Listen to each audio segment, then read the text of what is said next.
Good day, everyone. My name is Florence Ngozi Opudele. I come from a culture where community defines the people. Community is everything.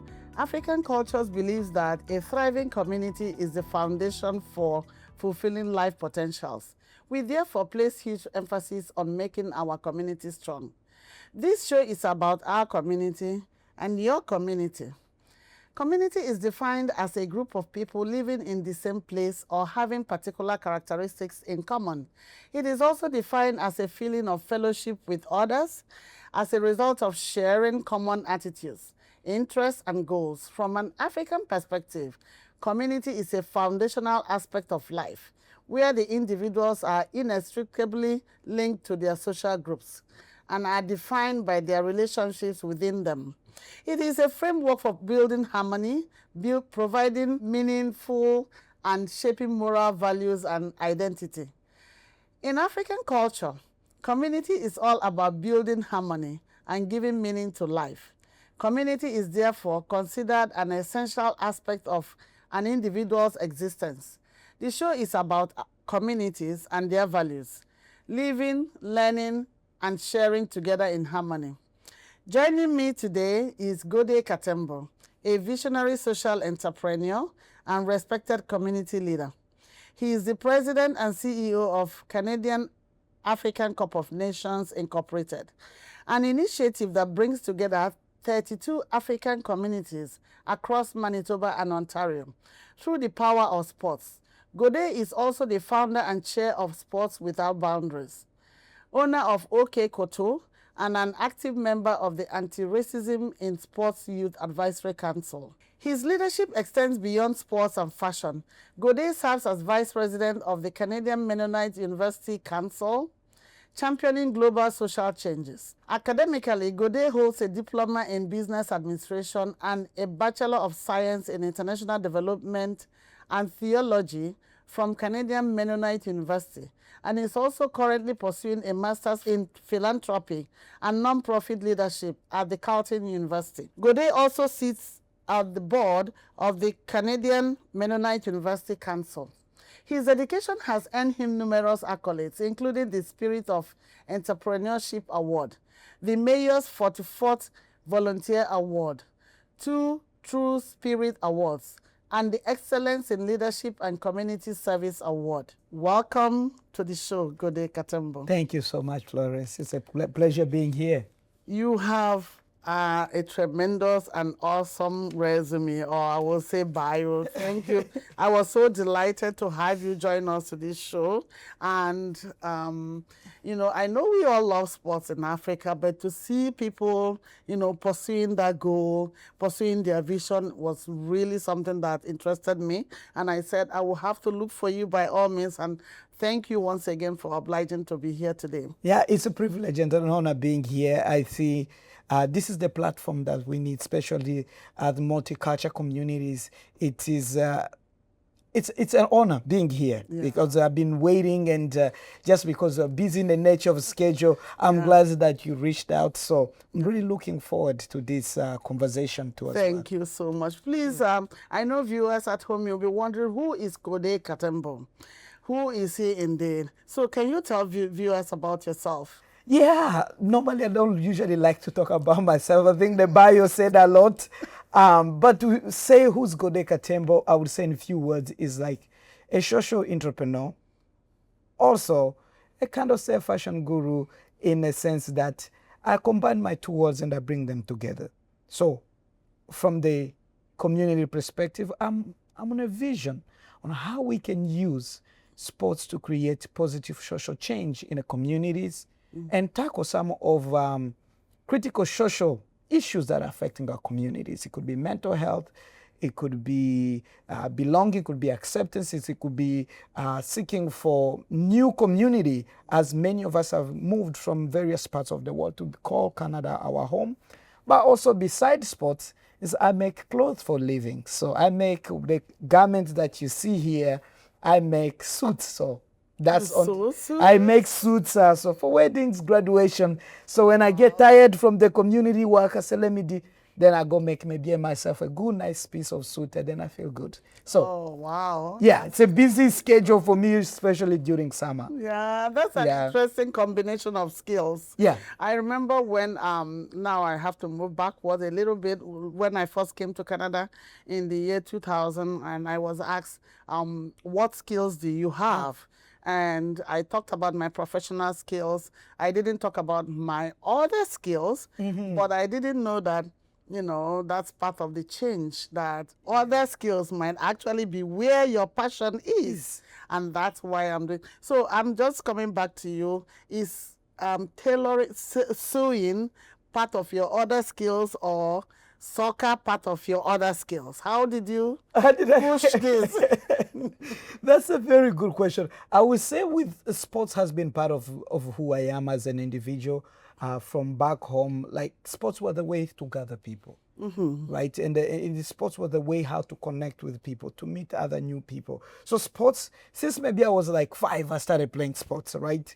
But then the passion, the love for it. I come from the Congolese community. Now there's a say that says that fashion is part of our religion. Nice. So dressing well is a sense of good manners, especially as you're a gentleman. Yeah. So putting yourself together, it doesn't matter again about how much money you have. No matter how small, you have to make sure that you put on your best garment every single time you step outside your door. So it's part of my identity of like from the Congolese culture perspective, right? But also now soccer is part of things that I have learned along the way. Wow. It's interesting that I know Africans, we love to dress, we love to show off our fashion, but to combine it with sports, in Manitoba, it's amazing. So how has that been going on for you? And it has not been easy, I would say, especially working in a sector of non-profit organization. I used to have this, what would I say, it's a challenge. It's like, because I work in non-profit and I would go ask funders and maybe ask people to donate. So there was a time where in my career where I was like, maybe I shouldn't wear my suits anymore because I look like I'm fancy and I don't need funders' money, right? They already have the money, you look all good. But no, they didn't understand that I make these clothes for a living. Wow. So it's not like I was spending thousands of dollars and no, I make them myself. So I had to start embracing that part of me and bringing the both worlds together. So if you come to any of our soccer games, or sometimes when I'm coaching youth, randomly I will show up wearing a suit.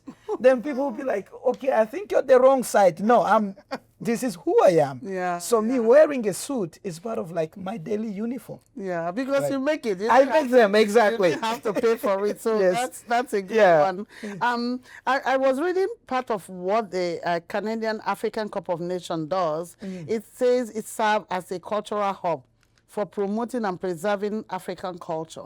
Yes. And I'm wondering, how does that come into African culture?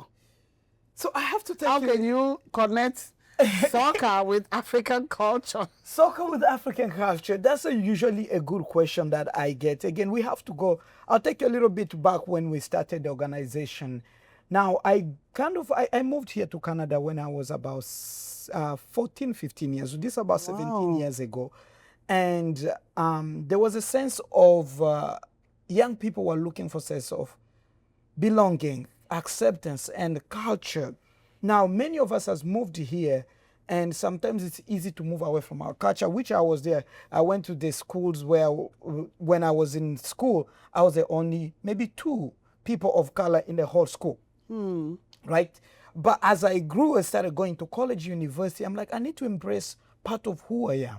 But how am I going to do that? So I was like, I connected with a couple of few things. And I know from where we come from, many of the immigrants or newcomers, soccer is the language that I say we all can understand. Yes. We're not used to hockey. Eventually, when you're here long enough, maybe. But the game of football is the language that we all can understand and has the power to unify communities. You're right. So we used soccer really to bring communities together, to bring people together from all walks of life. Now, as immigrants or newcomers, we are all coming from different parts of the world. Some may say I'm a Muslim, I'm a Christian, I'm from the Francophone community, I'm from Anglophone. We have all the reason why we should be in our little bubbles. But then I have to think beyond that. Even with music, let's say music brings people and together. sports, Yeah, there's even music, but with music also there's still even a barrier. We say maybe I don't like reggae music, I don't like maybe this type of music. But with soccer, Everybody's game. it's everybody's game. So there was no other tool that we can use than soccer to really bring cultures, especially African. We started with African communities together. Yeah. But we are growing now. We seeing other cultures. They're like, we want to be a part of this. Part of it. Oh, nice. I'm happy to hear that. And viewers at home, we are talking to Gode Katembo, the founder and CEO of the Canadian African Cup of Nations, an organization that brings youths together through sports, through soccer games, and also he organizes championships across the country. Yes, of course. Every year for soccer games. So you are welcome. Thank you again for being here. I was also going to ask you about who are your target audience when you are running the program? Who are the target audience? So when we initially started, we started with African communities being the target. And I grew up here being a mentor in a community. We were seeing a lot of our newcomer young people getting in trouble, again, just because they did not have this space where they can connect, where they can spend time together. So we created a platform really was mainly the first primary target was the African communities. As you realize, we are all divided in our different, you have the South Sudanese here, then I was like, why can't we become as one? Right? And soccer was that language. And we wanted to start with the youth because I felt like the youth were more open-minded to a lot of ideas, right? So they have a fresh perspective on a lot of things. So it was mainly the African youth, the African communities, particularly youth. Then over years we have grown. When I would run competition where we call them all nations. We have Ukraine, we have Brazil, we have Canada, we have all of this because now they are buying into the vision. They are seeing the importance and the value of it. Wow, interesting. That's so interesting to hear that your organization, which started with just a few nations, are now increasing. That's what we hope that will continue. But I know that when my kids were growing up, when they were little, they do engage in mini soccers in Manitoba. And this is organized by community centers and I think Manitoba Sports. I think it's Manitoba Sports that organizes it. I think also Tim Hortons, Team Beats, and Team Beats and all that stuff. So I'm just wondering, have you been able to connect with these mini soccer programs to see how you can, because I think you are full of ideas and you are full of energy, to see how you can, because soccer is for the world, it's a world sport, right? Absolutely. And every kid loves soccer. It's an easy game that everybody can play. But I'm just wondering, so that the African Cup of Nations does not go in silo, how do you see the future where they can tie into the mini sports that is already happening? Have you knocked on their door? So we are working, we're in work in progress. That's the reason why we established what we call Sports Without Boundaries again, with a vision on seeking on how we can make sports accessible and affordable for low-income youth and all back and BIPOC youth. So we are working closely with the African Cup of Nations. Mainly we started because it was easy with the older group. So we don't have to to deal with parents. But now we have that one, which was Sports Without Boundaries, again, working closely together with community centers, with Sports Manitoba to say, this is what is happening. But also, because I've been a coach for the past 10 years in a community, I coach all the way to university level, but also started in a grassroots community. So I know some of the challenges. So I work, my goal again, in the long term is to work with these provincial organizing bodies, understand some of the challenges that newcomers come when they try to integrate in the mainstream of maybe sports. Sorry to cut you short, but talking about the governing bodies, the sports bodies, how receptive are they to your ideas? So, because our ideas, it's bringing something new. And when some people, they don't like change or they don't like new ideas. And again, we have seen some of the pushback in the communities, and some of those pushback was one of it. The biggest challenge was before was access to facilities. So we used to play in grass communities, grass fields and things like that. So we hear some of the comments, maybe particularly they say, no, you guys have to have insurance. We get insurance. They will bring up another issue. You bring up. So there was some backlashes back and forth. But over years, seeing some of the work that have been consistent, that we did not give up on a vision, we have been able to get support from local MLAs, city councillors, and MPs endorsing some of the work that it's important. So accessibility to facility was the biggest issue. Getting access to those facilities. Two was, of course, resources. Now they will tell you, oh, Manitoba Major League exists. Why don't you just join? Then I told them, I'm like, there is a culture piece to it. Like the same way, it is not just hockey. Like hockey has a whole culture around it. We see when Winnipeg Jets play, maybe in playoffs, there's a watch-out party, there's people, like, it's not just the game happening, but there's a whole culture around the whole hockey community. So that was the piece that they did not understand, that when we are organizing competitions, or even you see World Cup, there's a whole culture and pride beyond just playing. It's a sense of we communicate, connecting with one another. Before the game, after the game. It's not just play soccer game and we go home. Like when I started in a grassroots community again with some of the African teams, it is a way for them to share some of their challenges with one another. It is a way for them to say, I'm looking for a job. Can you help me? Because I played in Manitoba Major League. I played here in Winnipeg Youth Soccer Association because I came here as a young person. So I understood it was beautiful for soccer, but the sense of connecting, it was not there. If I may jump in a little bit, I'm not stopping you from your train of thought, but where do you see this going?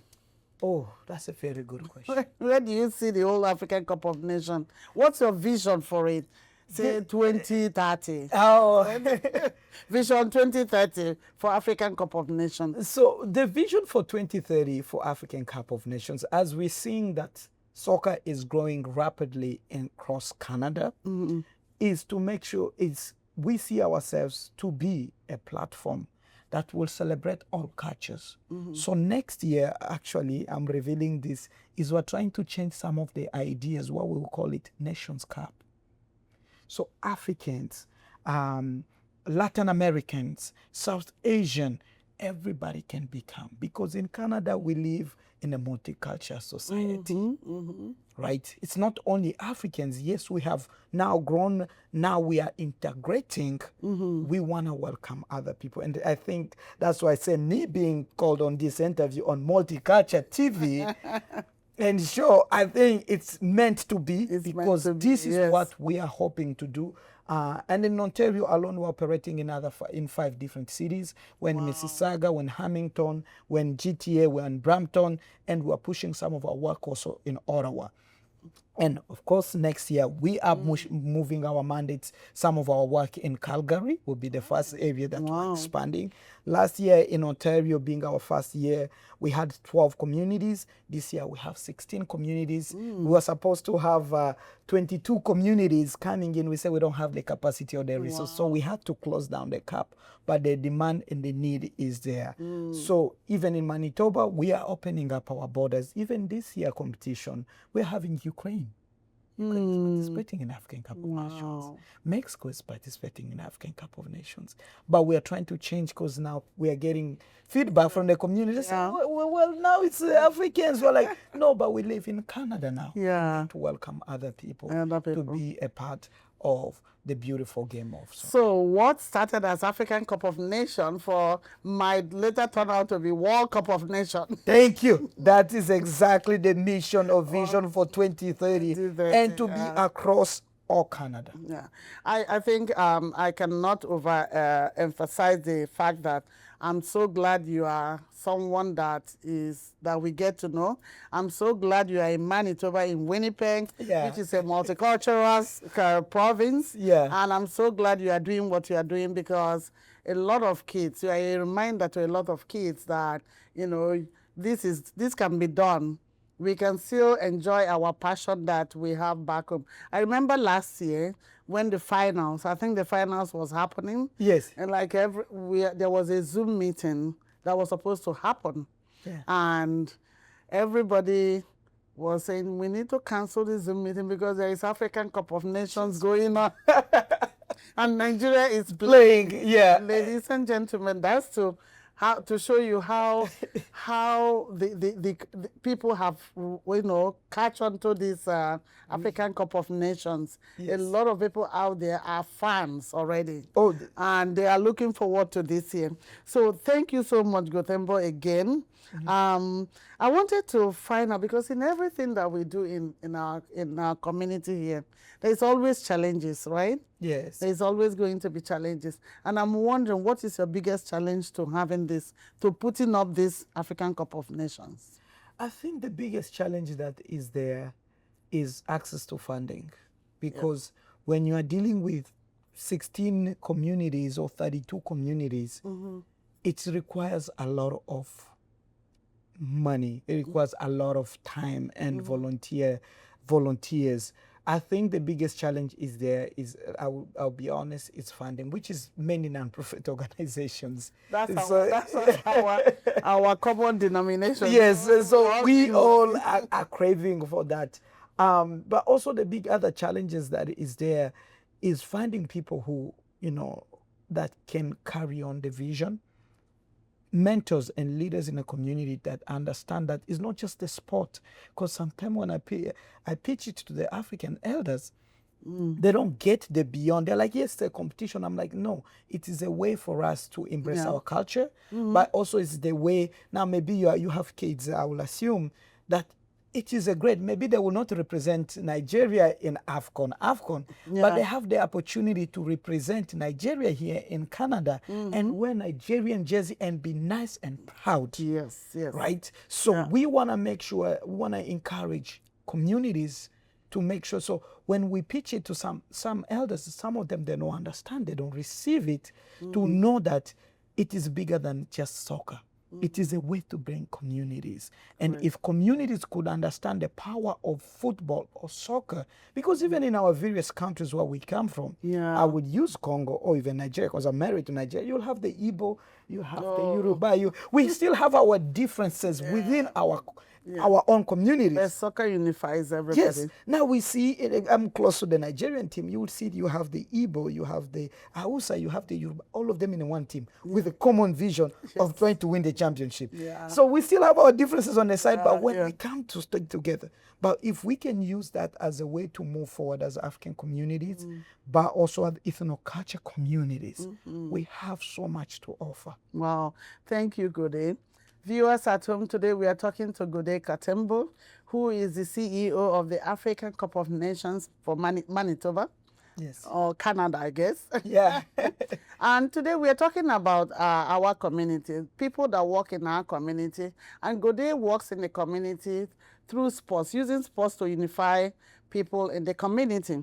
Africans are, one of the values for Africans are living together, uniting together over issues and living in harmony. And today Gode is using sports, which is soccer, to bring that to fruition in Manitoba, ensuring that young people come together across one thing that they all love. In Africa, people have differences, but sports tend to bring everybody together. And that is one thing that Gode have highlighted today, of how sports can bring everybody together. And today we see ourselves in Manitoba, and we're also using sports to bring everybody together at the table. So tell us today, what is the plan for this year? Oh, this year we're planning something huge that we have never planned before. This year on our opening days, we're going to have what we called Days Market. So it is built of... what did you call that again? Days Market. Days Market, D-A-Y-S? Yes. Days Market, okay. Yeah, so it's a new idea. What we're doing, we're bringing, I'm pretty sure you're familiar with Niger Market. Yes, Okay. Niger Market. So Niger Market will be on site. Okay, Bringing about 50 vendors on site. okay. We are going to have also what we call food trip. They just had one of the biggest food vendors market they had here at the Ledge about 2 weeks ago. I don't know if, so it's a Taste of Asia. They do major events. So on that opening day, we will have more than 160 vendors. Ooh. So there will be sports going on. There will be vendors. There will be trampoline for kids. There will be performers. There will be everything going on. So June 21st and 22nd, it's the day that you do not want to miss. So there will be market going on. And that's how we do sports in many of our cultures we come from. In Africa, you go to any major sports event or whatever, somebody's selling something, you're buying, you're selling, music is going on. So it's about community. It's not only the 22 individuals that are playing on the ground, it's about the community event that is happening. I guess one thing, when you were talking, I was just trying to, I know it's huge. What you are planning is huge for this year, but I'm just wondering the financial aspect. How are you able to make this happen? This, again, it's about just finding people. Again, I like to go back with one of our African principles from the Bantu, I am because we are. Yes. The people make it possible. It is not the money. Because with the funding and the projects, sometimes I reflect at the end of every single year and I'm like, how do we do it? Finding people that value, that sees the vision, that understand. Because now I can bring, okay, I'll bring my chair, you bring your chair. No, I'll contribute water. Okay, I'll contribute the speakers. I'll contribute. Maybe Multicultural will say, we will cover the coverage. So it's a contribution of all of us. That's how we are able to do. Funding, yes, we will need more funding. Before coming to this interview, I was actually with Boston Beats, trying to tell them, I'm like, we need resources to be able to help. If we can get more funding, we will have more teams. We have some teams who they really want to be a part of the competition, but we have minimum registration fees that we charge teams, but even that is not enough. Yeah. Right. And so, are you going to sell tickets for these events? Yeah, no, for the opening day, we just want you to come out and enjoy. Oh, but when it comes to finals and semifinals, we will try to raise a little bit of money. We will say tickets. Tickets will be as little as $5. Wow. Right. Viewers at home, did you hear that? Yeah, but for the opening day, it's free. It's a family event, of course. And where will this take place? It will take place at 790 Kiweten Street at Shaughnessy Park. Oh, you are now moving down to, before it used to be on the one on Waverly? Waverly. So for this year, because we're having a big market, Waverly could not have the capacity to handle it. So the opening day is going to be there. And then some of our games, it is going to be back at Waverly after the opening. And finals is going to be at Waverly. Oh, finals will be at Waverly. Yes, at Waverly. And we'll share some of our schedules and locations of where all the games time and which time each communities are playing, and you can plan yourself accordingly. So if viewers at home is interested in coming and wanting to be part of this group, where do they find the information? We have our own website. We have social medias that you can reach us at anything. If you go to our social media or our website will be a proper way, then it can channel you to our different website is Canada African Cup of Nations. Okay, viewers at home, you heard that. Canada African Cup of Nations. Yes. Happening June 21st and 22nd. Yes. So when will the finals be? Finals will be August 3rd. Okay. No, August 2nd at Waverly, on 900 Waverly. Okay, August 2nd, because I was just going to say Fokorama starts off August 3rd. So yeah. Yeah. You don't want to mess with that. We don't want to mess, but we have had a pool where people now are divided. But our goal is a visions as we move forward. That maybe for Karama, we will collaborate with for Karama. Just imagine how beautiful that will be. Yeah, I am part of Fokorama, by the way. Lovely. And we have African Pavilion. I'm the coordinator for African Pavilion. Lovely. So we have ambassadors, African Pavilion ambassadors. So you might want to also collaborate with them. They can be at your show with their with the sashes and all that. But I just want to, before we wrap up this discussion, I wanted to talk about injuries that come on with sports, and I know viewers at home will be talking about this. And I know all these things are done by volunteers and all that, but I wanted to find out, should one of the players get injured, do you have insurance that covers any one of them, or they have to do it themselves? So in the previous years, again, because due to funding, like there's so many wonderful things we want to put in place, security, medical care, this, that. There's so many things that we want to improve. But again, with the limited resources that we have, it is very hard to do. So what we have encouraged teams is maybe find people who are in the medical field in your communities, so that as you are having a team, maybe you can say, I'm a nurse or I'm a doctor, maybe that day I'm going to be at the game. That's a wonderful idea. Right? I'm going to be at the game and I can volunteer the 2 hours that I'm there. So if every community can bring, then that's have their own medical team, it will help us a lot. Now, we do have now insurance. We have managed to get insurance this year. But again, some of the insurance, thank you. But some of the insurance doesn't cover some things as personal insurance. And that's the reason why a little bit helps. It helps, because in the past we have had international students participate in a competition, get injured, they don't have coverage, and they're costing them thousands of dollars. These are some of the things that we're trying to work with the Minister of Health, MLA Uzoma Asagwara, to see on how can support and how can create that, especially because we have a lot of international students that are participating in our competition, on how we can make that possible.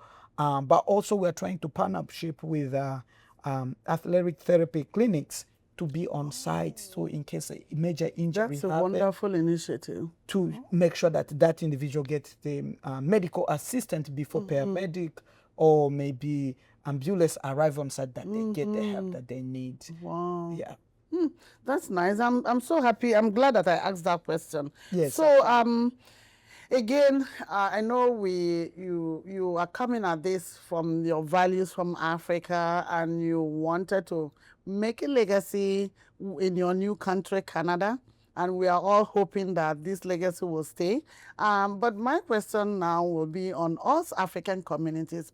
How have they been receptive to you? Because sometimes I find out that your very worst enemy is the people from your own household. That's Pardon me, viewers, that's what we say in Africa. That's what we say, Your yes. worst enemies are from your own household. Yeah. So is that the case with African Cup of Nations? Well, yes. I mean, those are some of the, in Africa, we say that even they say the prophet in his own home does not get the honor, right? Yeah. So we have seen some of that as the biggest challenge, to be honest. Some African communities have embraced, they have jumped on it. Again, depends who are in the leadership. With folks now, like some of the communities are more organized than others, I would say. So where you'll have maybe the organizing committee, where it could be like the members of like maybe I would say Congolese community, then they will have the youth advisory council, so they can hear the voices of youth.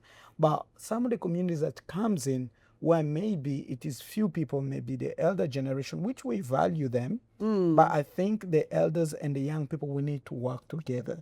Because as young people, we have a lot of passion, we have lots of ideas, but we need guidance, right? So if we can work together, it will help us to build something that is very meaningful. We have got a lot of pushback. There are sometimes where I feel I'm going to give up on this idea because I created this for us, but when they don't embrace it, or when we knock on some of the African business and we knock like, this is your platform, come sell, they think that they're doing it for me. I'm like, we're doing this for the African communities. So we have get some of the pushback to a point where I'm like, I'm exhausted. And some people will come to say thank you for what you're doing, because on Saturday and Sunday we don't have the privilege to go on cabins and courage. Yeah. This is the only thing we enjoy. So thank you. So those words of encouragement, it goes a long way. Yeah. And some communities, they will assume just because you're gathering a lot of people, you must have a lot of funding. Oh, I'm like, I wish. I wish we got the funding that we needed, right? So we encourage that more communities. Some communities have really been supported, so we are grateful for that. But also, there's still a long way for some of the communities to catch up on that. Yeah. Oh, wow. Thank you so much. And I wanted to ask you one other question that, as you were talking, it came to my mind. But before then, I just wanted to remind viewers at home that we are talking today. Our guest is Gode Katembo. Gode Katembo is the CEO and founder of the Canadian African Cup of Nations, an organization or a group that targets young people, tries to bring people together through the spirit of sports. He organizes soccer team every summer. And I know we have just 2 months, or rather 3 months. Yeah. I'm just wondering, when do your athletes, when do they practice to come together? Although I wanted to remind viewers that it is the championship is just for fun, right? Yes. It's for fun. It's a place where adults, young people can come together and play, and people watch. And so it's a family event that Gode puts together every summer. And this is your, this is your third time? Or seventh year. 7th year, wow. Yes. So this is the 7th year, and he's going stronger. Yeah. So if you're looking for an activity that you and your kids can go to, Gode has one coming up June 21st and June 22nd, and it's happening right here in Winnipeg. It's a soccer tournament from various countries. Each country competes against each other. And at the finals, he charges a fee for $5 per person just to wrap up the event. So if you are wanting more information, please check out their website at Canada African Cup of Nations, and more information will be there. The venues and all the highlights of the events will be posted on their website. Yes. Thank you so much. One thing I wanted to ask again is, if you are to make a wish for the African Cup of Nations, what would be your wish, your biggest wish? Ooh. One wish, how many wishes do I get? If you are to make a wish and say, this is what I wish to happen, yeah, what would be your wish? I think the wish is to get enough resources, because, yes, after 7 years on this work, I've come to realize that as much as what we are doing, it is good, unifying people, but also I've come to understand that our youth need more than sports. There's the mentorship side of it, there's the mental health side of it. But now, for me, because I come from the expertise of sports background, it is what I can offer. And these young people, there's so much that they need help with, not only just the African youth, but all youth, which is the safe space where they can grow, where they can learn, and they can strive, especially in this beautiful country of Canada. So my wish is to get enough resources to do other work that needs to be done, because there's so much. I always make a joke, is I started as a soccer coach, but I've ended up as a social worker. Right, because now, as I hear the stories and the challenges of many young people who are maybe coming as international students or just here as refugees, the challenges, the language barrier, the employment, and some of this is what leads them maybe to join wrong groups. So there's so much work that needs to be done in the communities, not just African communities, across the city, like all youth, they need, like, if I've been begging this and I've been talking to the mayor, and I'm like, we need more community investment. I know now we may have sides that say, oh, we should fund more the police, or we should fund more the community, but I'm pro for the community, because if we can do this, police, we are always, they respond to what has happened. Community, we prevent it before it even happens. So our goal is if we can get more resources in the community, not just on the African youth, but also in the other organizations that are serving youth. I think it is a great way to prepare ourselves for a very bright future as a country, as a province, or as just people. I like the part we said that the community will help the police by preventing the crime from even happening. And when it happens, then we need the police. Yeah. So if the government can fund the communities more, police will have less work to do. Yes. I like that. And before we wrap up, I know our viewers at home, I had introduced Gode as wearing the heart of a sports person, but now, and I know you alluded to that in one of your speech, he's also a mentor in Elmwood community. I want you to talk about a little bit about the work the partnership with the Elmwood community towards engaging boys and girls. Yeah. It's men's and boys particularly. Oh, men's. It's men's and boys. Yes. That's interesting. Why men's and boys? So now with what we have seen, I don't know if you know about the stats that's going on against violence towards gender diverse folks, but also against women across the globe. But even here in in Canada, where we have seen women from domestic violence towards their partner, they have been the survivor. So my goal is to seek on how can I help young men, how can they integrate in the new country of Canada and build healthy relationships. So you are having high amount of men using substance abuse as a way to cope with life challenges that are happening, whether they are newcomers, whether they are just African men, whether they are indigenous men.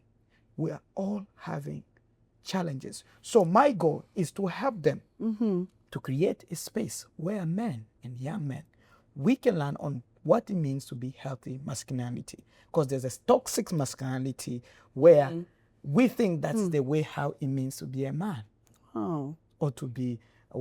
So these are conversations that I'm start engaging men. I'm talking also them in the mental health side of it. In our African communities or newcomer communities, it's a taboo to talk about mental health. Now, you may say, why only the men? I say for the women, I think women are very good, and you can correct me. Where you are having an issue, you will talk to your fellow, maybe an auntie, or maybe a big sister in the community, but as men, you don't talk. And that is, we're keeping that inside. Will that say that, I know, back home, being an Africa, growing up back home, boys are taught not to cry, not to show fear, not to show pain, not to show emotions. Yes. So you are, tell me, along that line, are you trying to make them unlearn what they have learned? And how will you do that? Because especially for the men and for the boys that are coming up, it's okay. You tell them it's okay to cry, it's okay to show emotion. But for the men, how do you make them unlearn what they have learned? Because you see, those things that were taught was based on a culture perspective and some of the things. Now we live in Canada. There has been a lot of research that have talked about this. There's research on why it is okay to cry. I'm saying men, we should be crying all the time, because I know women will be like, I want a strong man at the same time. But when in a cases where you need to let out your emotions, because the biggest challenge that I have seen now from the sports, from locker room, I'm a coach, when men, they don't know how to handle their emotions in a healthy way, it turns into violence. Become toxic, Violence. So violence at home, when they don't know know how to express maybe what's going on at work, or financial pressure, especially as a newcomer, you have to provide and you can't find a job, language barrier, and you feel like you're not you have lost a sense of identity, that frustration. So sometimes we see men, they take that frustration on the kids, or their wives, or their significant others. So our goal is to tell them, to make them understand that there is healthy way on how to cope with your emotions. Okay. Right? Because not all the time, man, you always have to be in control. because that's where controlling and passive behavior start coming from. Yeah. Right? For example, we have now brilliant women who are like, have cases with men where they're like, oh, I don't want to allow my wife to work. I'm just going to be the breadwinner. I'm like, okay, so I challenge them. I'm like, okay, if you don't allow her to work, she has a potential maybe to become a doctor or a lawyer and do this and maybe earn good enough money to help you and the future of your kids. So I will have cases where men, they'll be like, no, I will live maybe in a rough neighborhood because one income here, it is not good enough as we can one tell. income is never good enough. So how do we embrace or help men to understand, to say, okay, you don't always have to be in control, or to change what we call also gender roles. To say, men, we hear this in African cultures, men, we don't cook, we don't clean, we just provide. Now, let's look in an instance where your wife went to work. You went to work. She have little kids to take care. It's unfair. Yeah. And women are complaining. The social rules have actually changed a lot. And it makes more sense. So I think, this project is new, right? It's new. So I think I will come back again to you. I think that's a totally different show. Yeah, it's a different show, and I'm very much interested in this. Yes. Because I also do women's issues. Yeah. And I belong to some women groups as well. And it will be a very good topic. And I will follow up on this. Oh, yes. Because I would love to see how the impact this program is making on the men and on the boys. And I'm so grateful for the people who started the program at the Elmwood Community. Elmwood Community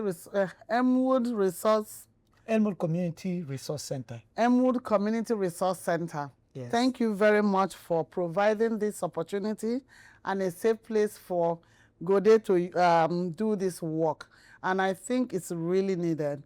And I'm hoping that viewers at home who are hearing, this is a new project coming up. If you have a boy, if you are a boy or you are a man and you want to be part of this project, please contact Gode or call the Elmwood Community Resource Center, and they will give you more information. So thank you so much for being at our show today, for being the guest. Yeah. And we wish you all the best, and hopefully we'll be in attendance. Thank you very much for being here. It's a great pleasure and honor to say that we have something like a multicultural where we can talk about this issue. And thank you, Florence, for the work that you are doing also with the women right in the community. I would love to see on how we can collaborate, because some men have asked, are the women also learning the same things we're learning so that we can exchange? So there's still a lot of more work I think we will have to do together. But again, this is wonderful. And hopefully this will not be my first or my last. Will be more other discussions to unpack. I'm bringing you back on this. Other project and that is March next year. It will either happen March next year for the International Women's Day. Yes. Or it will happen in November. Oh, November, yes. Elimination of racism. Yes, of gender-based. All gender-based. Yes, so that November, I think we will do a special, maybe, because we always do some special work at Elmwood Community Resource Center during November, the whole month. Okay. So we do different activities. So nice. November, but also March, of course, to celebrate the incredible work that women have been doing across the world. And I think they're worth to be celebrated. Viewers at home, today we were joined by Gode Katembo, the CEO for the Canadian African Cup of Nations. Thank you for being with us. Thank you for being all through with us throughout the program. And thank you to you, Multicultural. As we continue our next show, join us next time as we welcome another guest to the show.